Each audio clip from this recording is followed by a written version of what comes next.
Salam, salam sejahtera untuk Bapak Ibu sekalian. Di kesempatan ini saya rindu membagikan kebenaran firman Tuhan dengan tema taktik gila Daud bikin Raja Akhis kena prank.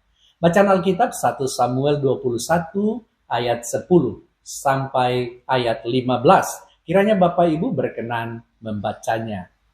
Bapak Ibu saudara-saudara yang dikasihi Tuhan, apa jadinya jika seorang pahlawan besar, seorang calon raja yang telah diurapi, dan orang yang namanya dielu-elukan lewat nyanyian ribuan orang, tiba-tiba orang ini berperilaku seperti orang gila. Dia menggores-gores pintu gerbang dan membiarkan air liurnya meleleh ke janggutnya. Saudara, dalam dunia digital hari ini, kita sangat akrab dengan istilah prank, sebuah tindakan jenaka atau tipuan yang dirancang untuk mengelabui seseorang demi tujuan tertentu. Siapa sangka ribuan tahun sebelum platform video digital ada, Alkitab sudah mencatat salah satu aksi prank atau kecohan paling nekat dan tak terduga dalam sejarah. Pelakunya adalah Daud. Siapa korbannya? Raja kota Gat bernama Akhis. Saudara, nats kita hari ini membawa kita pada salah satu titik terendah sekaligus paling kritis dalam kehidupan Daud. Dia sedang melarikan diri dari kejaran Raja Saul yang dikuasai rasa cemburu. Dalam keputusasaannya, Daud mengambil keputusan yang sangat beresiko, mengungsi ke Gat, kota asal Goliat, raksasa yang pernah dia bunuh. Berharap bisa bersembunyi dengan menyamar, identitas Daud justru terbongkar oleh para pegawai Raja Akhis. Daud terjebak di sarang musuh. Di tengah jepitan maut itulah Daud melancarkan sebuah taktik gila yang berhasil mengecoh satu kerajaan. Saudara, hari ini kita akan belajar bagaimana di balik situasi yang tampaknya gila dan penuh keputusasaan ini ada penyertaan Tuhan yang luar biasa dan bagaimana kita harus bersikap ketika hidup menuntut kita menghadapi situasi yang buntu. Bapak, Ibu, saudara-saudara yang dikasihi Tuhan, ketika para pegawai Raja Akhis mengenali Daud dan berkata, bukankah dia ini Daud, raja negeri itu? Bukankah tentang dia orang-orang menyanyi?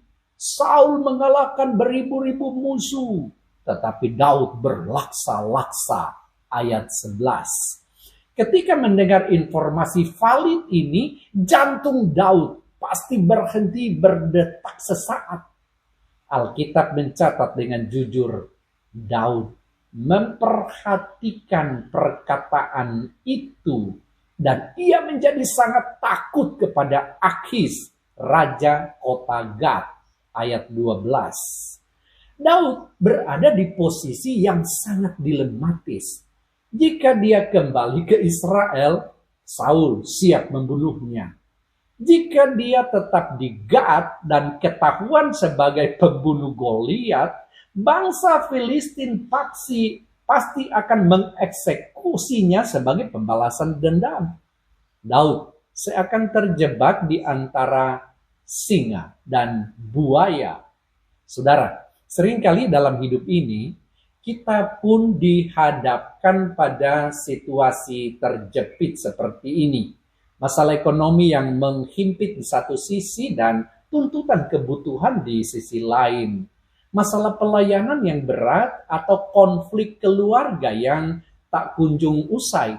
Kita merasa tidak ada jalan keluar yang lebih terhormat.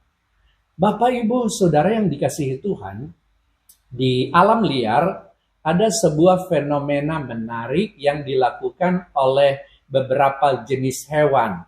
Salah satunya adalah opossum atau beberapa jenis ular seperti hognose snake. Ketika mereka dikepung oleh predator yang jauh lebih kuat dan tidak ada lagi ruang untuk lari, mereka tidak melawan. Mengapa? Karena melawan berarti mati konyol. Apa yang mereka lakukan? Yang mereka lakukan adalah sebuah taktik bernama thanatosis atau pura-pura mati. Mereka akan menjatuhkan diri, membuka mulut, menjulurkan lidah, bahkan mengeluarkan aroma busuk dari tubuh mereka, seolah-olah mereka sudah menjadi bangkai yang tidak layak untuk dikonsumsi. Sang predator yang tertipu akan mengendus mereka, merasa jijik atau kehilangan minat, lalu pergi berlalu. Hewan-hewan ini melakukan tindakan yang terlihat memalukan dan gila di mata makhluk lain, tetapi itulah satu-satunya cara taktis untuk bertahan hidup atau supaya bisa tetap survive. Saudara, Daud melakukan hal yang mirip secara psikologis. Ketika otot, kekuatan, dan senjatanya tidak mungkin menang melawan seisi kota Gad, Daud merendahkan dirinya serendah-rendahnya. Ayat 13 mengatakan, sebab itu ia mengubah perilakunya di depan mata mereka dan berpura-pura gila di hadapan mereka. Ia menggores-gores pintu gerbang dan membiarkan air liurnya meleleh ke janggutnya. Bapak, Ibu, Saudara yang dikasihi Tuhan, taktik Daud ini adalah bentuk penyerahan ego yang luar biasa. Bayangkan, seorang pahlawan perang harus menjatuhkan harga dirinya sampai ke titik nol. Orang Filistin yang tadinya memandang Daud sebagai sosok yang menakutkan, tiba-tiba merasa jijik dan kasihan. Raja Ahis benar-benar terkena prank ini. Dia berkata kepada pegawai-pegawainya dengan nada kesal, kalian lihat sendiri, orang itu gila. Kenapa kalian bawa kemari? Kekurangan orang gila ke aku. Ayat 14 sampai 15. Saudara, strategi Daud berhasil total. Dia diusir dari Gad, yang berarti dia bebas dan selamat dari ancaman hukuman mati. Bapak, Ibu, Saudara-saudara yang dikasihi Tuhan, banyak penafsir Alkitab dan bahkan jika kita membaca Mazmur 34 yang ditulis Daud tepat setelah peristiwa pura-pura gila ini, melihat bahwa tindakan Daud ini bukan sekadar kepanikan manusiawi, melainkan sebuah hikmat yang Tuhan taruh di dalam hatinya. Dalam Mazmur 34 ayat 5, Daud menulis, aku telah mencari Tuhan, lalu ia menjawab aku dan melepaskan aku dari segala kegentaranku. Saudara, di balik akting gilanya, Daud sedang berdoa dan bersandar penuh kepada perlindungan Tuhan. Dia tahu bahwa terkadang jalan keselamatan dari Tuhan tidak selalu datang dalam bentuk kereta kuda yang megah atau mujizat yang membelah laut, melainkan melalui jalan kerendahan hati, taktik yang tidak biasa, dan kesediaan untuk terlihat bodoh di mata dunia. Bapak, Ibu, Saudara yang dikasihi Tuhan, ada satu realitas rohani yang mendalam dari peristiwa di Gad ini. Mengapa Tuhan tidak langsung memindahkan Daud secara mujizat dari kerajaan Saul? Mengapa Tuhan membiarkan Daud melewati kepanikan, ketakutan, hingga harus berakting seperti orang gila? Jawabannya adalah karena Tuhan kita adalah Tuhan yang lebih mengutamakan proses daripada sekadar hasil akhir. Bagi kita manusia yang hidup di era modern ini, kita seringkali hanya terfokus pada hasil akhir. Kita ingin kesuksesan yang instan, pemulihan yang seketika, dan jalan keluar yang serba cepat, tanpa perlu merasakan sakitnya perjuangan. Namun, cara kerja Tuhan tidak demikian. Bagi Tuhan, hasil akhir, yaitu Daud menjadi Raja Israel, sudah pasti akan terjadi karena Tuhan yang mengurapinya. Tetapi yang paling penting bagi Tuhan adalah proses pembentukan karakter Daud di sepanjang jalan menuju tahta tersebut. Melalui peristiwa memalukan di Gad ini, Daud sedang diproses untuk melepaskan segala bentuk kesombongan.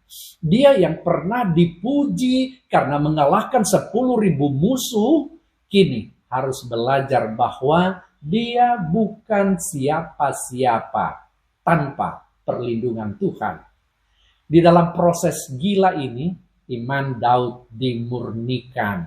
Dia belajar untuk tidak mengandalkan reputasi masa lalunya sebagai pembunuh Goliat, melainkan mutlak mengandalkan hikmat dan anugerah Tuhan dari momen ke momen.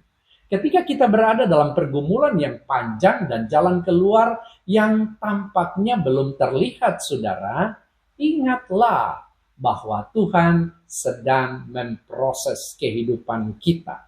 Tuhan tidak sedang menghukum kita. Dia sedang membentuk kapasitas mental, emosional, dan rohani kita. Ingat, hasil akhir yang indah adalah upah, tetapi proses yang berliku adalah tempat di mana karakter Kristus ditanamkan di dalam diri kita. Bapak, Ibu, saudara-saudara yang dikasihi Tuhan, apa yang bisa kita bawa pulang dari kisah taktik gila Daud ini yang berhasil mengecoh Raja Akhis? Pertama, Tuhan sanggup memakai cara apapun untuk menyelamatkan kita. Jangan membatasi kuasa Tuhan hanya pada hal-hal yang lazim atau sesuai dengan logika kita. Ketika pintu-pintu kesempatan tertutup, Tuhan bisa memberikan kita ide-ide kreatif, hikmat, dan strategi yang tidak biasa untuk menyelesaikan masalah kita. Kedua, terkadang kita harus menanggalkan gengsi untuk melihat pertolongan Tuhan. Daud melepaskan jubah kepahlawanannya demi bertahan hidup. Dalam hidup kekristenan, seringkali kita gagal keluar dari masalah karena kita terlalu mempertahankan gengsi dan harga diri kita. Kita malu mengakui kita butuh bantuan. Kita malu terlihat lemah di hadapan orang lain. Bahkan kita enggan merendahkan diri di hadapan Tuhan. Ingatlah, Allah menentang orang yang congkak, tetapi mengasihani orang yang rendah hati. Yakobus 4 ayat 6. Yang ketiga, hargai dan hidupi proses pembentukan Tuhan. Jika saat ini jalan keluar yang Tuhan berikan terasa lambat, rumit, atau memaksa Anda untuk belajar hal-hal baru yang tidak nyaman, jangan mengeluh. Sadarilah bahwa Tuhan sedang mendidik Anda. Hasil akhir yang instan seringkali membuat kita menjadi orang yang rapuh. Tetapi proses yang berat akan menghasilkan iman yang sekokoh batu karang.